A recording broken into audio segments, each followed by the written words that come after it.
বিদেশের মাটিতে গহনা যাওয়ার পর এবার দক্ষিণ দিনাজপুর জেলায় সবথেকে বৃহত্তম ঠাকুরের গহনা বানিয়ে তাক লাগালো দক্ষিণ দিনাজপুর জেলার বালুরঘাট শহরের গহনা শিল্পী বালুরঘাটের দেবজ্যোতি মহড়া।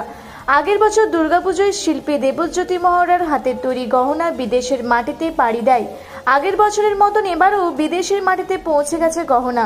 তবে এবার জেলাতে সবথেকে বড় প্রতিমার গহনা বানিয়ে জেলায় তাক লাগিয়ে দিল দেবজ্যোতি মহড়া। উল্লেখ্য, দক্ষিণ দিনাজপুর জেলার বিগ বাজেট পুজোগুলির মধ্যে অন্যতম কচিকোলা ক্লাব। এবার এই ক্লাবের দুর্গা প্রতিমার সবচেয়ে বড় গহনা তৈরি হচ্ছে জেলায়। শিল্পী দেবজ্যোতি মহড়ার হাতে তৈরি সব হচ্ছে সবচেয়ে বড় গহনা। মুকুটের মাপ 6.5 ফিট, মালা 6 ফিট, আঁচল 8 ফিট। প্রাকৃতিক সামগ্রী দিয়ে তৈরি হচ্ছে ঠাকুরের গহনা। হাতে গুনে আর মাত্র 2টি মাস বাকি, তারপরে বাঙালির শ্রেষ্ঠ উৎসব দুর্গা উৎসব। এই মুহূর্তে চরমতম ব্যস্ততা লক্ষ্য করা যাচ্ছে। প্রতিমা শিল্পী থেকে গহনা প্রস্তুতকারক সবেরই এখন চরমতম ব্যস্ততা। কলকাতার পাশাপাশি জেলাও কোনো অংশে কম যাবে না, সেই বার্তাই পাওয়া যাচ্ছে। কলকাতার পুজোর পাশাপাশি এবার দক্ষিণ দিনাজপুর জেলাও টক্কর দিতে একেবারে প্রস্তুত। এক কথায় বলাই যায়, জেলায় সবথেকে বড় গহনা বানিয়ে তাক লাগাচ্ছে দক্ষিণ দিনাজপুর জেলা। এক প্রকার ব্যাপক সাড়া ফেলবে এবারের পুজো বলে জানা যায়।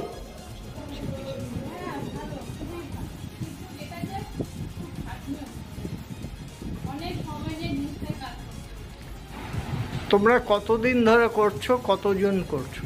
আমরা তো প্রায় 3-4 জন মিলে করছি, কিন্তু প্রায় 1 মাস হয়ে গেল। তোমাদের তো শেষ করতে কতদিন সময় লাগবে কি মনে করছো? আরো তো কিছুদিন সময় লাগবে, যত তাড়াতাড়ি কাজ করতে পারবে। তোমাদের এই তৈরি সাজ দর্শককে কতটা টানবে বলে মনে করছো? হ্যাঁ, ভালো টানে, খুবই ভালো। কারণ যা দেখছি আজ পর্যন্ত এরকম ধরনের কাজ তো দেখিনি। এরকম ধরনের কাজ আমি প্রথমবারই দেখছি আর প্রথমবারই করছি। দক্ষিণ দিনাজপুর জেলার মধ্যে সব থেকে বড় এইবার হচ্ছে দুর্গা সাজ হচ্ছে, তোমরা এবার হচ্ছে বানাচ্ছ, তো এইটাতে কিরকম তোমাদের লাগছে শিল্পী হিসেবে? সব থেকে বড় বানাচ্ছ, ভালো লাগছে। ভালো লাগছে, ভালো লাগছে আর করতে সবাই মিলে একসাথে করতে। হাতে গুনে আর তো হচ্ছে 2 মাস মতো বাকি। এই মুহূর্তে ব্যস্ততা কতটা লক্ষ্য করছো? ব্যস্ততা কথা খুবই, সারাদিন তো এখানে থাকতে। তোমার নাম? আমার নাম সুচিতা। কে? সুচিতা। ঠিক আছে। এটা আমাদের দক্ষিণ দিনাজপুরে বালুরঘাটে কচিকলা একাডেমির সাজ। এই বছর সব থেকে বড় মুকুটের হাইটের মুকুট হতে চলেছে এই ক্লাবে। এই যে সাজটা এটা করতে তোমার কবে থেকে শুরু করেছো এবং প্রায় শেষ? প্রায় 1.5 মাস হতে চললেও কাজটা করছি, এখনো শেষ হয়নি। কাজ চলছে, এখনো 4-5 দিন মতো সময় লাগবে, তারপরে শেষ হবে। তো এই যে সাজটা এটা এবার যদি কেমন এবার সারা খেলতে পারে দক্ষিণ দিনাজপুর জেলা? আশা রাখছি এটা একদম ভিন্ন ধারার কাজ। নর্মালি জড়ি চুমকি দিয়ে তো অনেক রকমের কাজ দেখি, এটা সাবেকির প্যাটার্নেরই কাজ।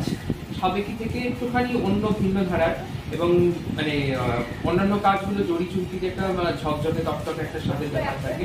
এটা পুরোটা ম্যাট ফিনিশ এবং অতটা গ্লেজি কম, এবং ম্যাট ফিনিশের ওপরে সোলার প্যাটার্ন টাইপেরই কাজটা হচ্ছে। আর 2023 সালে আমরা শুনেছিলাম যে তোমার হাতে গহনা বিদেশের মাটিতে পৌঁছেছিল, এবারও গেছে, বিষয়টা কি বলবো? 2023-এও যেমন আমার গহনা গেছে, এবার 2024-এও আমার গহনা গেছে। কোথায় গেছে? ক্যালিফোর্নিয়াতে আমার গহনা গেছে। বিগত 2 মাস আগেই তার গহনা পাঠিয়েছে বিদেশে। কতটা সাড়া পাচ্ছ এই জেলা? সারা অর্ডারের চাপ খুব, কিন্তু কাজগুলো এতটাই নিখুঁত, সময় প্রচুর নিয়ে কাজ করতে হয়, সেই কারণে কাজ বেশি করে ওঠা যায় না। কাজের চাপ প্রচুর আছে। এই মুহূর্তে ব্যস্ততা কতটা তোমাদের? ব্যস্ততা পুরো তুঙ্গে। সকাল 10টায় কাজে বসছি, 2-3টে, রাত্রি 2-3টে 4টে বেজে যাচ্ছে কোনো কাজ শেষ করতে। কতজন মিলে তোমরা কাজ করছো? আপাতত আছি আমরা 7-8 জন, প্রায় মোটামুটি আমরা 10 জন এই কাজের সাথে যুক্ত আছি আমাদের বাড়িতে। আপাতত আজকে আমরা 6-7 জন মিলে কাজ করছি। তোমার নাম? আমার নাম দেবজ্যোতি।